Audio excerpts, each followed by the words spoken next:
Olá, paz do Senhor para todos, seja bem-vindo mais uma vez aqui ao canal Voz Clamando do Deserto e a mais uma programação.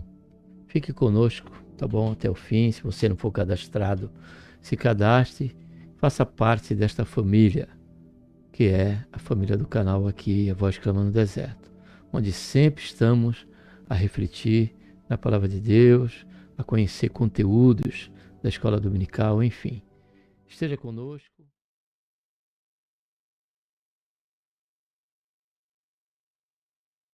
Gostaria de estar saudando a todos com a gloriosa paz do Senhor Jesus. A Ele seja a honra, glória e louvor. Também a nossa gratidão por tudo quanto o Senhor tem feito em nossas vidas. Seja bem-vindo mais uma vez aqui ao nosso canal, Voz Clamando no Deserto.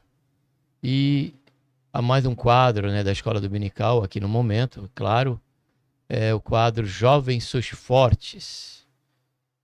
Quadro Jovens Sois Fortes, onde estaremos aqui conhecendo mais o conteúdo da lição. O tema, deixa eu ver aqui, o tema principal da lição, central, é o plano perfeito, a salvação da humanidade, a mensagem central das Escrituras. E também o tema que estaremos tratando nesse momento para conhecer o conteúdo, trata-se da lição número 11, que tem como título A Adoção, entrando na família de Deus. Para tanto, vamos estar orando, Pai, em nome do Senhor Jesus. Nos colocamos, Senhor, na Tua santa e gloriosa presença. Pedimos, Senhor, perdão dos nossos pecados que temos cometido e queremos, Senhor, Te agradecer, Pai, por esta tão grande salvação, pelo nosso nome escrito no livro da vida, pela esperança que o Senhor tem nos dado. Senhor, que a todo dia aguardamos, a qualquer momento, a Tua vinda, Senhor Jesus, para que o Senhor venha nos conduzir para onde o Senhor estiver. Isso em caráter eterno. Pedimos a Tua bênção mais uma vez durante o decorrer desta trajetória aqui, que estaremos conhecendo mais um conteúdo da lição agora dentro da classe Pai, Senhor do Jovem. Nos abençoa, nos dá entendimento, fala com cada um de nós, de todos quantos vão estar aqui conosco. Senhor, abrindo o nosso entendimento, falando, Pai, ao nosso coração. Faz isso, é que nós pedimos, e te agradecemos por tudo em nome do Senhor Jesus. Amém. Gostaria de, antes de entrarmos no conteúdo, estar mais uma vez aqui agradecendo a Deus por mais um inscrito no canal. Agora estamos totalizando aí 134 inscritos no canal, né? Então, que você que ainda não é cadastrado, está aqui conosco pela primeira vez, ou já esteve aqui conosco algumas vezes, você possa também tomar essa decisão e fazer parte desse contingente, tá bom? Está aqui sempre conosco, na medida do possível, refletindo e meditando na palavra de Deus. Então, agradeço a Deus, agradeço a você, que foi o último a ser inscrito aí no canal, levando o número de inscritos a essa totalidade aí de 184. Deus abençoe você e também a sua casa, a sua família e esse canal. Seja de verdade e de fato uma bênção na sua vida. Amém? Agora vamos estar aqui abrindo o PowerPoint, dando início aqui a este conteúdo. O texto principal diz: porque não recebeste o espírito de escravidão, para outra vez estardes sem temor, mas recebeste o espírito de adoção de filhos, pelo qual clamamos Abba Pai. Romanos 8:15. É que referencia não só esse versículo aqui, né? Mas se eu não estiver equivocado também, em Gálatas capítulo 4, versículo 6, fala também dessa questão de agora podermos chamar a Deus de paizinho, né? Abba Pai, no grego aí, a sua tradução é papai, paizinho. Então aqui abre, já tenho falado isso aqui, acho que na leitura, vou estar falando aqui na leitura, provavelmente, né, em algum reflexão aí da diária da semana, né, em que o fato de estarmos sendo tirados da escravidão, levado agora para sermos aqui, caro jovem, agora termos essa certeza de filiação e podemos clamar Abba, pai, ou paizinho, né, papai, sem problema algum. Não podemos confundir e nos achar no direito de tratar Deus como você. Como tem alguns hinos aí que não é hino de louvor, é uma música, né? Totalmente deturpada, né? Extremamente contrária à doutrina da palavra de Deus, principalmente no que diz respeito, né, ao temor de Deus, em tratar Deus como você. Nem eu nem você tratamos o nosso pai desta maneira. Jamais eu poderia chamar meu pai de você. Correria o risco de tomar um tapa. Se ele não tendo temor de Deus, né? Tomar um tapa na cara. Se eu receber uma disciplina. No mínimo vai ser chamada a atenção. Como assim? Você falou o que aí? Você? Você acha que eu sou qualquer um? Não está me chamando como igual? Porque assim como o nosso pai, nós temos a compreensão da filiação e o compromisso e o dever ao respeito. Então, se nós não chamamos nosso próprio pai humano de você, por que nós chamaríamos a Deus de você? Se ele é muito imensurável a questão da questão dele como nosso pai, como diz Hebreus, capítulo 12. Fala disso. Então que nós, amados e queridos jovens, não entremos por essa vereda da libertinagem. Isso é um evangelho libertino.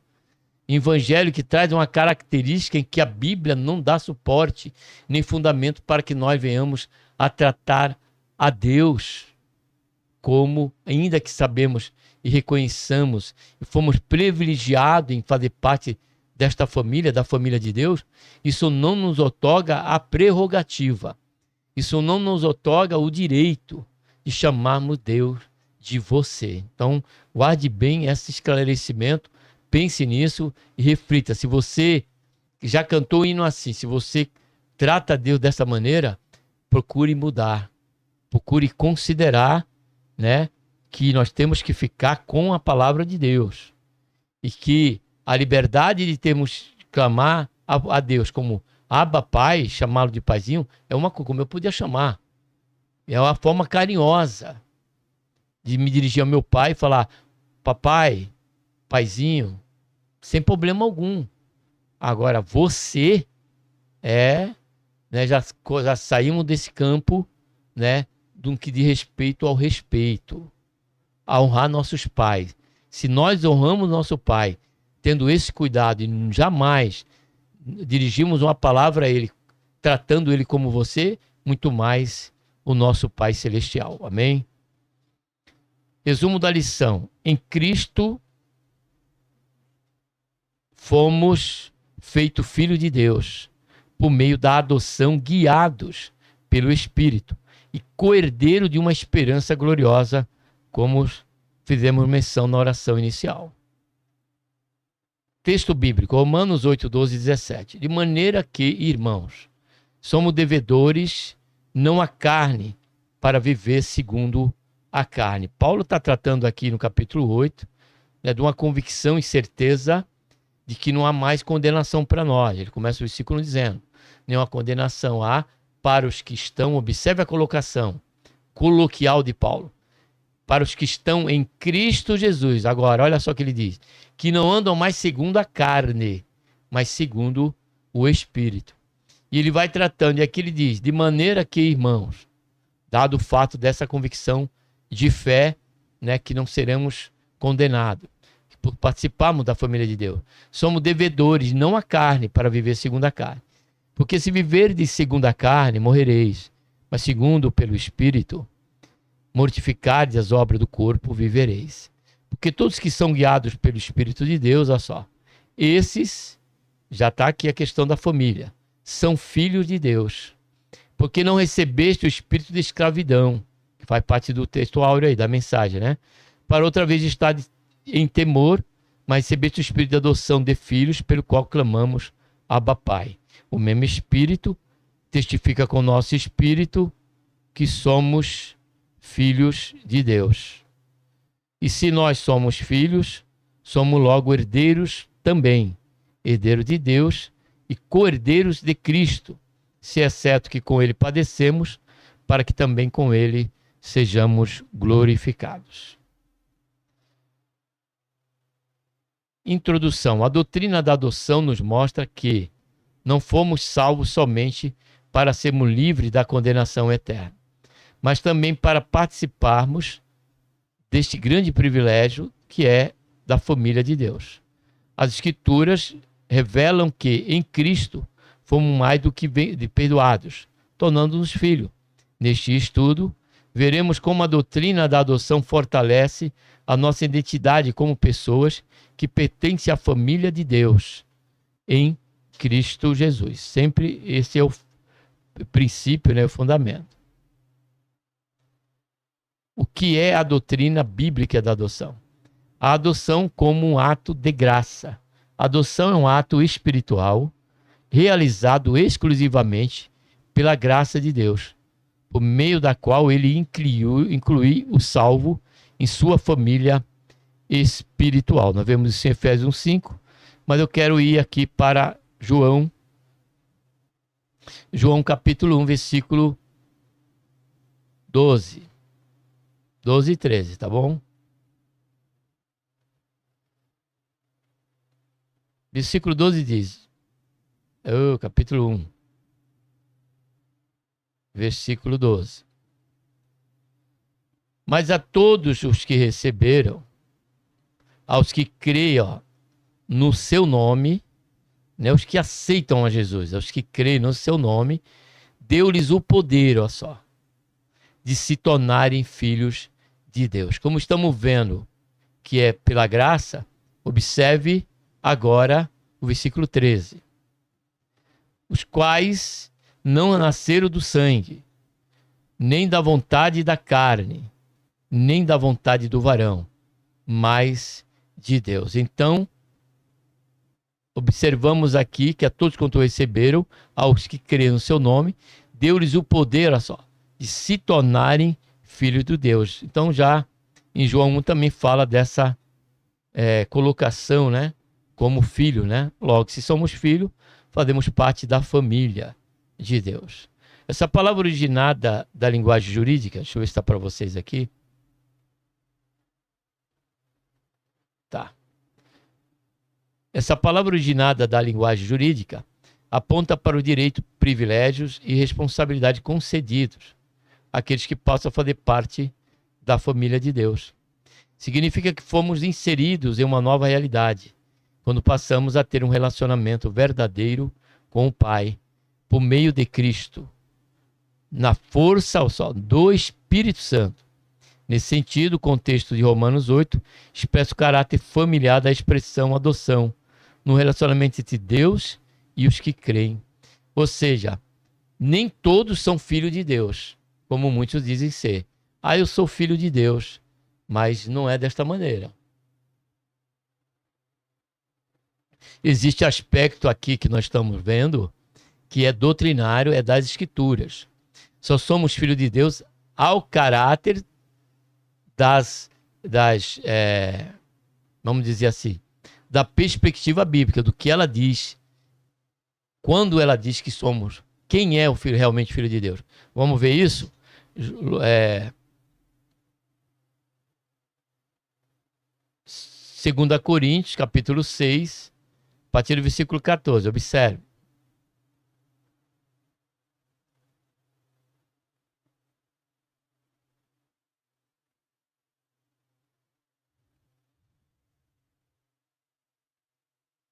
Versículo 14, olha o que diz a palavra de Deus, através de Paulo. não vos prendais a um jugo desigual. Ele está falando, essa carta está se dirigindo, não é um incrédulo, não é uma palavra evangelística, é uma palavra doutrinária, é uma palavra de ensino de Paulo aos irmãos de Coríntios, que estavam compreendendo errado a questão desta afinidade com Deus, deste relacionamento com Deus como cristão, a partir de sermos crentes. Aí ele diz aqui, ó, não vos prendais a um jugo desigual com os incrédulos, pois que sociedade tem a justiça com a injustiça? O que comunhão tem a luz com as trevas?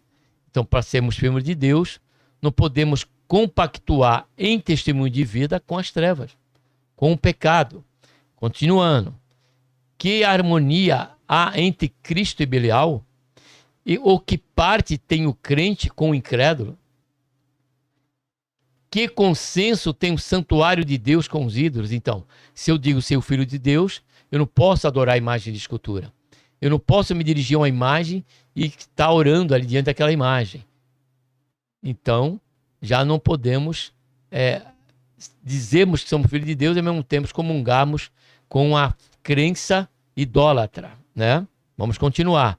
Pois nós somos santuário do Deus vivo, como Deus disse. Nele habitareis e entre eles andarei. E eu serei o seu Deus e eu serei o seu Deus e eles serão o meu povo. Ora, agora olha o imperativo de Deus. Se estivermos dentro desse aspecto e tantos outros, que estão caracterizados à questão do conceito de trevas. Aí ele diz aqui, pelo que sai do meio, vós do meio deles. De quem? Daqueles que dizem que são cristãos, daqueles que dizem que são de Deus, daqueles que dizem que são filhos de Deus, mas a sua comunhão é com o pecado. Tem uma vida claramente testemunhada, né, que ele vive sobre os viés do pecado. É desse que o Senhor diz, sai do meio deles. Porque não é aquele irmão que vai falar para mim que é de Deus, o que é um cristão, que vai me convencer de que realmente ele é de Deus e que ele é um cristão. E sim o seu testemunho de vida, o seu aspecto diário do seu dia a dia com Deus. E isso é que vai me revelar quem realmente é. Fato este que nós temos, caro jovem, muitos ígnios dentro da igreja, não pelo fato de vermos dentro da igreja, mas pela questão do dia a dia. De alguma maneira conhecemos a vida daquele irmão, o testemunho que ele dá como um filho de Deus, como um crente. Então, se esse testemunho, ele é contrário ao que diz a Bíblia, Deus diz, ó, sai do meio dele, porque não há um compromisso agora. Estamos numa nova posição como filho de Deus. E ele diz assim, continuando, ele diz assim, ou melhor dizer, estamos na Bíblia, né? Diz assim, pelo que sai vós, ó, só, do meio dele e separai-vos. Tem tema no canal sobre isso, né? Diz o Senhor, e não toqueis coisa imunda. Agora, olha, feito isso, o que é que acontece? Da parte de Deus agora. Ele diz, e eu vos receberei. Agora, olha o que diz o 18. E eu serei para vós pai, e vós serei para mim filhos e filhas. Diz o Senhor, agora, olha só, Todo-Poderoso. Então não é uma confissão intelectual. É uma confissão que é externada através do nosso dia a dia, do nosso testemunho de vida. Amém?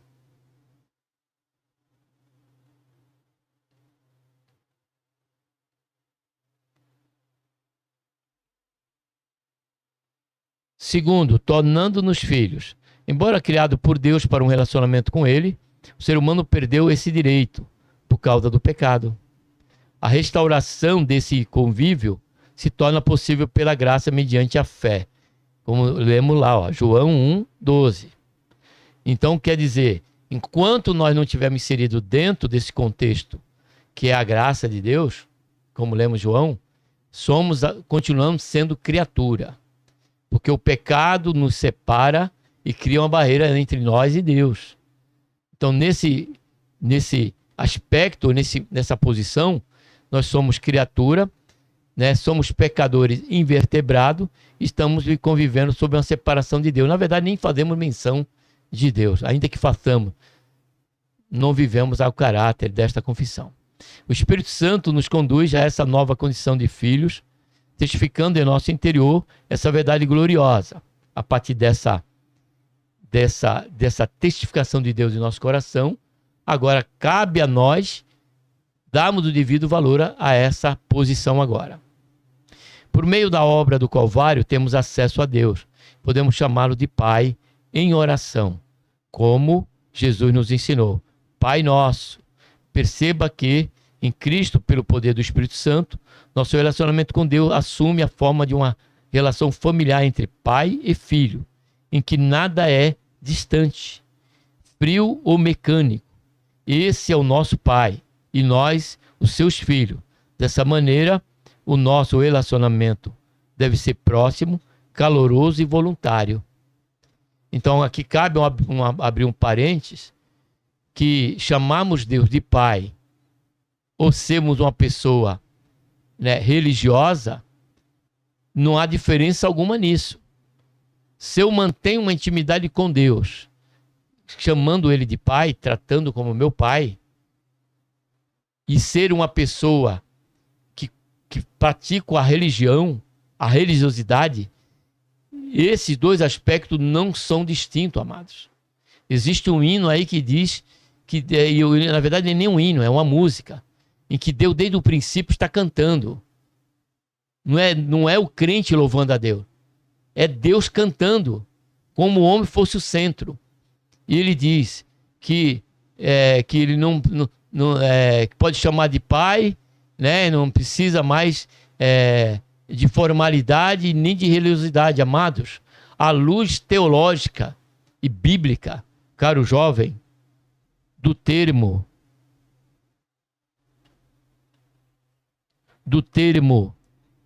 religião. Religião vem da palavra latina religare, ou seja, passamos, olha só aqui, ó, ser entrelaçados, ligados a Deus novamente. Então, quem pratica a religião ou a religiosidade é justamente uma pessoa que comunga um estreitamento com Deus. Uma pessoa que você olha nela e você consegue enxergar que ela é uma pessoa religiosa, é uma pessoa que dá importância ao ciclo de oração, seja ao ciclo de oração, seja ao fechar a porta do seu quarto para orar com Deus. É uma pessoa que dá importância ao devocional bíblico. É uma pessoa que busca cada vez mais crescer na graça e no conhecimento, buscando um curso teológico, buscando estudar a palavra de Deus, a contento do imperativo do próprio Senhor Jesus. Examinar a Escritura e cuidar e ter nela a vida eterna, pois sois de mim que ela testificam. Uma pessoa religiosa é a pessoa que declara em oração: guardei a tua palavra no meu coração para não pecar contra ti. Uma pessoa religiosa, uma pessoa que pratica a religião e se torna uma pessoa religiosa, é uma pessoa que declara a Deus: a tua palavra é lâmpada para os meus pés, luz para o teu caminho. Uma pessoa religiosa, amado, não se engane. A luz teológica e bíblica é uma pessoa que busca um estreitamento com Deus. E ele tem por conta desse estreitamento com Deus, ele tem a sensibilidade, não só de chamá-lo de Pai, de clamar a Abba Pai, mas de ter a certeza de que ele vai responder a sua oração, de que ele vai ter a manifestação de Deus na sua vida, de que ele vai ter uma renovação quando for o caso e necessário de ouvir Deus falar, de manifestar na vida dele uma renovação espiritual. Uma pessoa que pratica a religiosidade, amado, é aquele que clama, né, e tem um desejo, a exemplo de uma corça que clama e tem um desejo como uma corça que deseja as águas do ribeiro. Então não há, isso é um antagonismo, chamar de pai e não de religião, de ser a pessoa religiosa, e não a religiosidade, e não a religião. Então observe isso, que para tudo que nós nos referimos, temos que examinar. Porque, na verdade, ali, chamar de pai e ser uma pessoa religiosa tem esse mesmo estreitamento. Deus, ele ouve, Deus se apresenta a essa pessoa. Deus mantém uma comunhão íntima com essa pessoa. Então fica aí esta grade teológica, esse princípio teológico para que você compreenda. E não fale, como existe até um adágio popular, né, mais Deus, menos religião. Isso é totalmente antagônico ao que a Bíblia nos ensina. Ao que nós compreendemos à luz da Bíblia, o que significa religião. Mais Deus, menos religião. Como é que existe a possibilidade de mais Deus sem ter a compreensão de que religião se fala de ligamento, de estreitamento com Deus? Pense nisso, reflita sobre esta verdade bíblica. E não, a partir daí não faça mais parte desse tipo de compreensão totalmente deturpada com respeito a esta questão. Amém? O Espírito Santo conduz a nossa condição de filhos, testificando nós lemos, por meio da obra do Calvário, temos acesso, podemos chamá-lo de Pai. Também lemos, perceba que em Cristo, pelo poder do Espírito Santo, o nosso relacionamento com Deus, assume uma forma em relação familiar entre pai e filho, em que nada é distante, filho ou mecânico. Ele é o nosso pai e nós, os seus filhos. Dessa maneira, o nosso relacionamento deve ser próximo, caloroso e voluntário. Terceiro, a adoção na ordem da salvação. Além de termos sido justificados e regenerados, fomos adotados na família de Deus. E passamos a fazer parte dela. Deixa eu só ver aqui um negócio. Ao estudarmos a doutrina da salvação, percebemos que o ensino sobre a adoção está incluído na denominada ordem da salvação. Nessa obra, Deus salva, justifica, regenera, santifica e adota o pecador. Reconhecer a dimensão prática da salvação por meio da doutrina da adoção é algo profundamente edificante. Esse ensino revela que nossa comunhão com Deus, intimamente afetiva, envolve todo o nosso coração. Então, eu quero aqui abrir também mais outro parênteses e desmistificar essa questão de eu declarar no púlpito, na minha oportunidade, que nós somos pecadores. Amados, nós não somos, a partir da graça e de um relacionamento com Deus, nós já deixamos essa condição de pecadores. Nós passamos a ser santo. Vamos ler 2 versículos bíblicos, pelo menos. Vamos ler aqui uma entrada de uma carta de Paulo. Tá bom? Vamos ver se aqui no...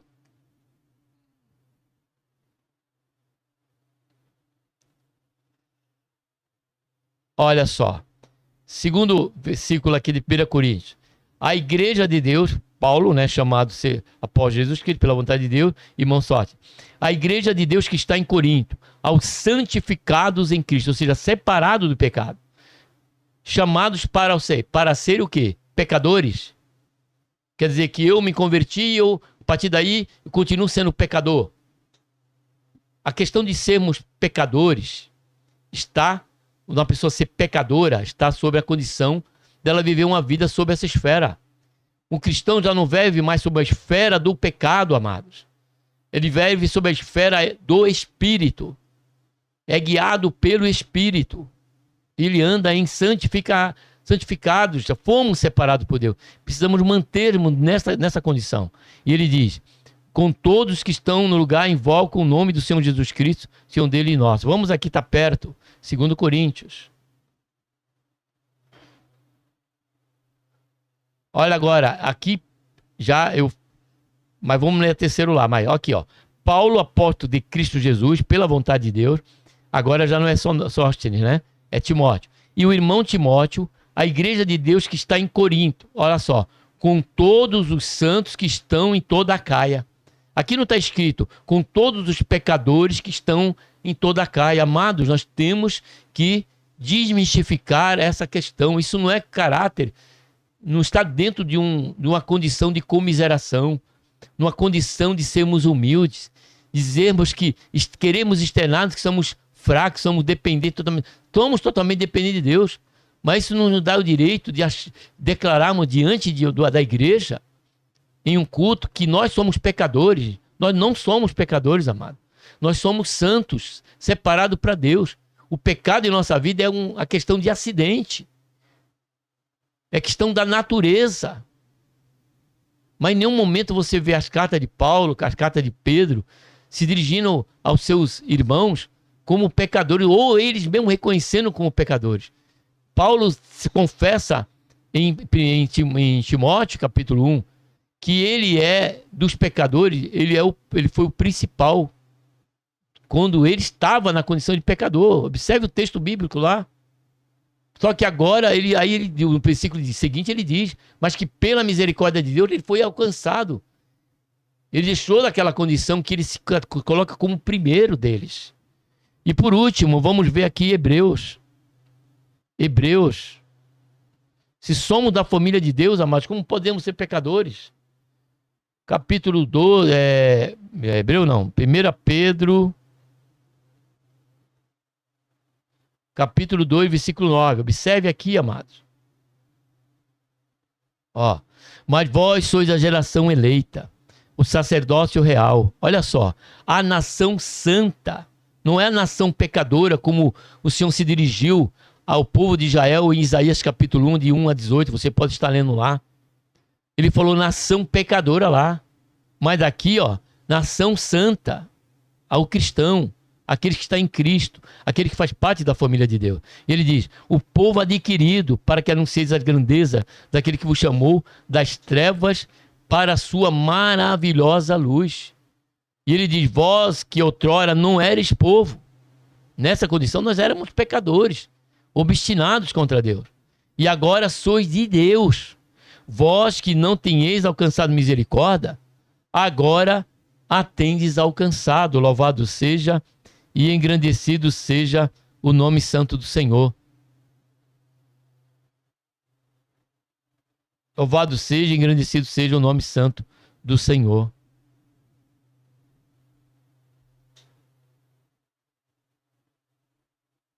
Reconhecer a dimensão prática da salvação por meio da doutrina da adoção é algo profundamente edificante. Esse ensino revela que nossa comunhão com Deus, intimamente afetiva, envolve todo o nosso coração. Já lemos, né? Segundo ponto, adotados mediante o Espírito, meu Abba. A expressão Abba Pai, intimamente com Deus, essa expressão que une o termo aramaico Abba e o grego Pater, revela uma profunda e calorosa intimidade que temos com Deus, como nos ensina Romanos 8,15. O Espírito Santo fortalece esse relacionamento, pois ele clama em nosso coração, Abba, Pai. Então está aí confirmando Gálatas 4,6, como fizemos menção no início. É por meio da obra do Espírito Santo em nós que somos levados a nos relacionar com Deus como Pai, vivendo em obediência voluntária a Jesus Cristo, seu Filho. Essa relação não é impessoal, mas marcada por proximidade, afeto e familiaridade. No Espírito, Deus é nosso Pai. O testemunho do Espírito Santo. O relacionamento... Opa, eu mexi aqui onde não devia. Peraí, voltando. Testemunho do Espírito Santo. Mexi no mouse. O relacionamento sincero que desenvolvemos com o Pai é confirmado pelo testemunho do Espírito Santo, que testifica com o nosso Espírito que somos, a partir de então, filhos de Deus. Que experiência gloriosa é receber o testemunho do Espírito acerca da nossa filiação divina. No novo nascimento, algo profundamente significativo ocorre em nosso interior. Tudo muda. Somos imersos em uma nova realidade traduzida pelo Espírito Santo, uma realidade marcada pela presença de Deus, pela comunhão com Cristo e pela certeza de que pertencemos à sua família. Fomos adotados por Deus de fato. E ainda insistindo naquela questão de pecadores e santos, como Paulo lhe diz em 2 Coríntios 5,17, que nós somos agora nova criatura. As coisas velhas se passaram, tudo se fez novo. Não vivemos mais sob a esfera do pecado, me ensinam a esfera de um relacionamento como filho com Deus. Uma nova identidade. A doutrina da adoção revela nossa nova identidade como filhos de Deus, marcada pela presença constante do Espírito Santo em nós. Ele é quem nos guia na jornada da fé, consola-nos nas batalhas diárias e confirma em nosso coração que pertencemos à família celestial. Por meio dele, rompemos com o espírito de escravidão, passamos a viver como filhos amados, com liberdade e confiança. Assim, nossa identidade já não está mais no mundo, mas firmada em Cristo.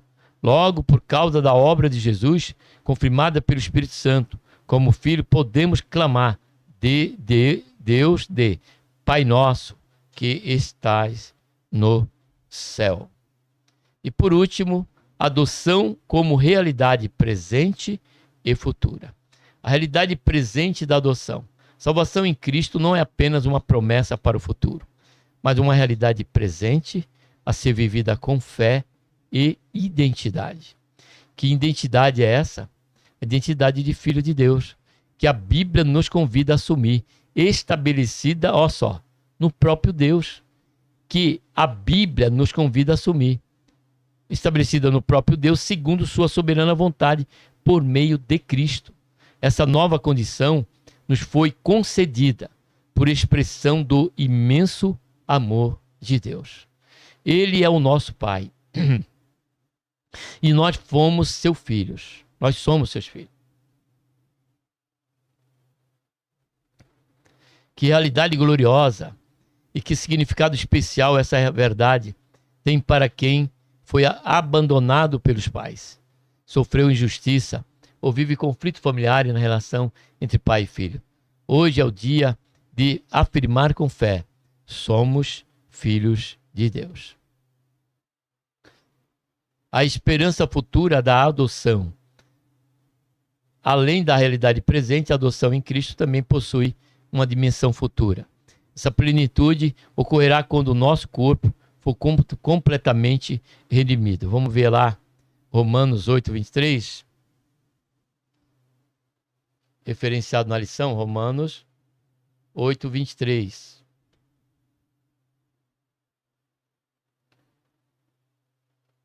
E não só ela, mas até nós que temos a primícia do Espírito, também gememos em nós mesmos, aguardando a adoção, a saber, a redenção do nosso corpo. Essa adoção futura é a base da esperança que sustenta a nossa fé hoje. Ela fortalece nosso coração e nos impulsiona a enfrentar os infortúnios da vida sem perder a capacidade de nos alegrar em Deus. A despeito das circunstâncias que nos cercam, não perdemos de vista que já fomos filhos de Deus e cremos que em breve estaremos plenamente manifestados como tais, com um corpo glorificado. Essa é a esperança cristã.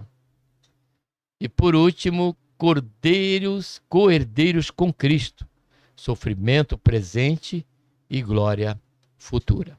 Ser co-herdeiro de Cristo é privilégio que só a maravilha, a realidade espiritual da adoção pode fazer.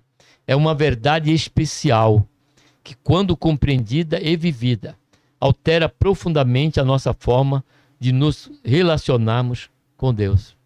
Como co-herdeiro de Cristo, herdamos o padecimento resultante de sermos seguidores de Cristo, pois o caminho da fé cristã não é sempre confortável no tempo presente, mas também é certo que herdaremos a glorificação final, como aconteceu com Jesus ressurreto. Assim podemos rogar ao Pai como filhos, como Jesus fez: venha o teu reino.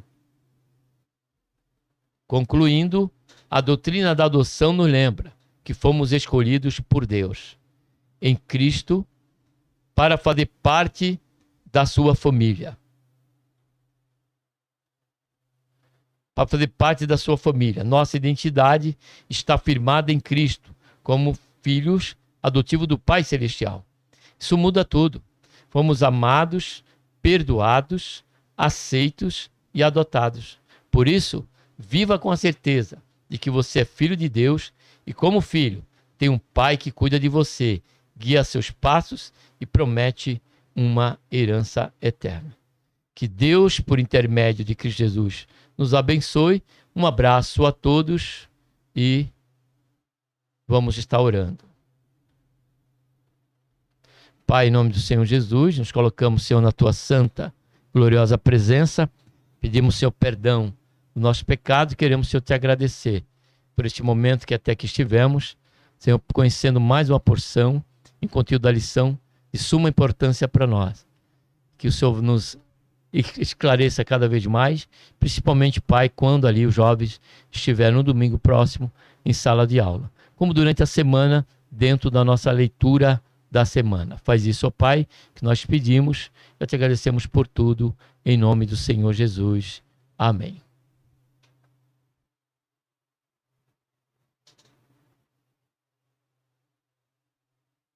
Que Deus abençoe a todos, a você, a sua casa, a sua família, e que esta meditação venha trazer para você edificação, consolação ou até mesmo a necessidade da exortação. Mas saiba por certo que a palavra do Senhor é boa, perfeita e agradável a todo momento que a ela estivermos a refletir. Tá bom? Um abraço a todos.